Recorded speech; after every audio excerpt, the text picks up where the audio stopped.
The video game industry is big. There are over 2 billion gamers on this planet.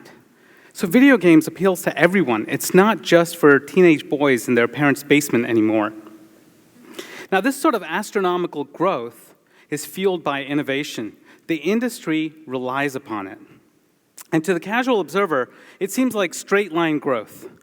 But in reality, there's a price of that success: failure. Lots and lots of failures. Now, this is something that people don't talk about that much. And in big business, this particular F word is really, really bad. But is it? Or is it the key to repeated success? My name is Karthik Bala, and I've been making video games for over 27 years. And I've been fortunate enough to have built and led teams that have worked on some pretty popular games, including multi-billion-dollar franchises such as Guitar Hero and Skylanders. This sort of gaming, really came about over the last 25 years when we started our first company in our parents' basement. My brother and I were in high school when we started. And, it was amazing to see that sort of growth over the years. And it started as a few friends as a hobby and grew to a world-class game development studio with over 200 professionals, now part of Activision Blizzard. Now, we had some great successes over the years, but also some pretty critical failures. So, I'm going to take you back to 1996 when we had our first game, Synergist, published. But it wasn't until 2001, with the launch of Tony Hawk for the launch of the Nintendo Game Boy Advance, that we had our first big multi-million unit hit.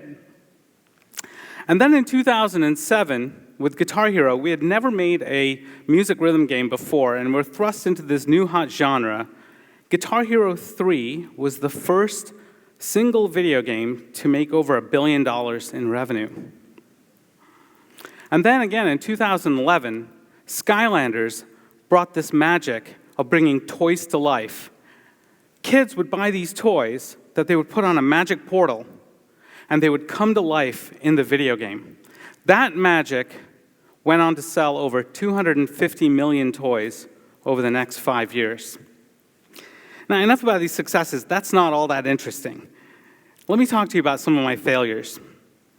So between 96 and 2000, we made a bunch of games. None of them were breaking out. And worse yet, our big publishing partner went bankrupt in 2000. And it was kind of partly our fault. We couldn't get our games either done on time or on budget or hit the quality standards that we were trying to reach. And my brother and I were a couple years out of college, and we had to take on a personal bank loan of $1 million. This was failure number one. Big wake-up call. We had to get our act together. The following year, we launched Tony Hawk on time to critical acclaim, and it was our first big hit. That led to a series of successes doing these small and medium-sized games. We were leaders in portable gaming, and led to the opportunity of a lifetime to work on Spider-Man 3 for the launch of the movie in 2007. Success seemed inevitable. Turned out to be one of the biggest failures of my career. So, first failure, partner went bankrupt. We had to rescue our own company. Second failure, Spider-Man 3. So what happened? This project was a massive undertaking. It required a really large team. Unfortunately, the way we worked for doing small and medium-sized projects just didn't scale to make these big games. Now, we got the game done on time, but it certainly didn't meet our quality standards. Worse yet, it burnt out the team. It really required us to reinvent the way we operated, the way we can make games at a large scale. And then came Guitar Hero. It required us to be agile and really scrappy and innovative, but work cross-functionally as part of a much larger organization to produce millions and millions of guitars to be able to meet the demand worldwide. And the music rhythm genre was on a tear. We thought it could be evergreen. But unfortunately, by 2011, the interest and the audience had really waned in the category. Guitar Hero is about wish fulfillment, unleashing your inner rock star.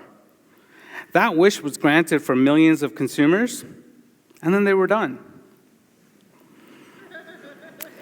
So, failure number 3, big lesson, success doesn't last forever.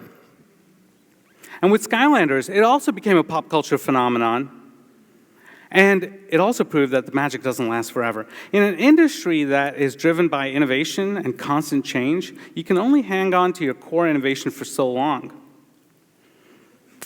So, you notice an interesting pattern here. Some of the biggest successes were preceded by failures. When we think about innovation, oftentimes, people think that innovation goes to direct success, but more often than not, it goes to failure. And then that requires you to reinvent and try again, and you're often in this loop, this reinvention loop, for a long time. Now, as long as you're not doing the same thing over and over again, I believe it eventually leads to success. Now, as I said earlier, that success doesn't last forever. Now, you can try and sustain it for a period of time, and you can do incremental innovation to kind of keep it going. But it eventually decays and leads back into the failure state. Now, this is a pretty simple diagram and kind of obvious. And when you think about it in the context of science or research, this is pretty expected. But you put this in the context of big business across a variety of different industries, and man, you're trying to avoid failure at all costs. In fact, there's complete denial that failure is even part of the process. And there's a real fear of failing within organizations. So why is that? When I think about my kids going through kindergarten and elementary school, failing, curiosity, exploration, this is all encouraged, and it's a time of rapid learning. But by the time they get to middle school and high school, boy, you're trying to avoid that red F on tests and papers. And that psychology continues, and as you grow and into the business world. And in business, executives are not rewarded for failures. In fact, failures are not a badge of honor, it's the plague. And in many organizations, you're politically cooked if you fail on a project. And that incentive, avoiding failure and minimizing risk-taking, can permeate throughout the culture of the rest of the organization. And when companies do find success, oftentimes most of the investment goes towards sustaining and just doing the same thing over and over again, expecting success to last forever, instead of redirecting funds and resources towards new innovation. So, what can we do about that? Failure is perhaps the single most important teaching moment of your life. But when you put it in the context of business, it's not thought that way. So, maybe we can start with not marking it with a big red F. And maybe we can change the connotation into something more positive, where failure actually is a path to reinvention and finding success. And recognizing that success is temporary, and that you have to invest against new ideas for the next great success. Now, just changing the color on the PowerPoint is not going to fix things. It's about creating the right kind of culture within your organization that recognizes that failure is the price of success, and that you create an organization or system that can afford to fail, that can empower teams and allow them to fail until they go through that reinvention loop to find that success, creating a safe environment to do so. And then when you do find that success, invest against the new ideas that could fail, and you'll try again. But then it leads to long-term, repeatable success. So this is actually what my brother and I are trying to do now. We have a new startup called Velan Studios.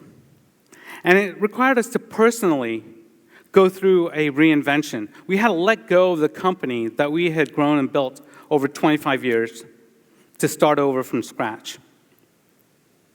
Velan Studios, the mission of the company is to explore new forms of play that inherently takes incredible creative and technological risk to find breakthrough ideas. And that's requiring us to create a new kind of culture with folks, talented folks, who are fearless and aspiring to fail every day. Thank you.